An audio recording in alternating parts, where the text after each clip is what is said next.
7、8月份的风台落大雨，和菜是起价贵三三。一寡新中期较低的菜怎嘛会当收成咯？甚至因为产量上过济败市，农民规期无要收，放互伊烂。也毋过一寡成长期较长的菜色，怎嘛价销嘛是阁真贵。也毋过目前平均的菜价嘛已经对1个月前1公斤60块，开互到1公斤35块咯。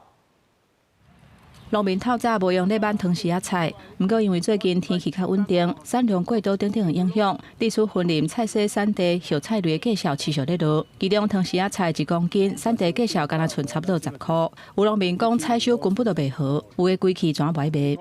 你又话9块人就砍掉，迄袂好啦。上西底农民，伊即摆原物料上西底就爱偌济，你知无？差15块左右啦。安尼走是工钱低。啊，你不付成本啊！你请工都无啥会付啊。在地果菜市场表示，7、8月因为风台搁落大水雨，地区菜色的价销贵三三。以8月中来讲，市场的到货量敢若剩600吨，平均菜价销起价1公斤60块。不过因为即马叶菜类复兴就市，交易量增加到800吨，所以平均等于到1公斤35块。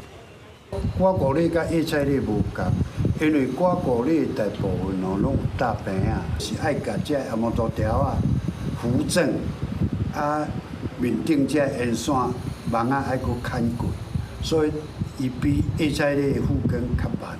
西丽果菜市场表示，叶菜类包括蚵仔白、硬菜甲汤时仔菜等等，因为天气稳定，产量增加，价销落到1公斤差不多10外块。不过，若果仔类、果子类，因为复耕期的时间爱较长，甲采收期等等的因素，到货量有限，所以价销也是悬。后续若无受到天气的影响，价销甲交易量就会愈来愈稳定。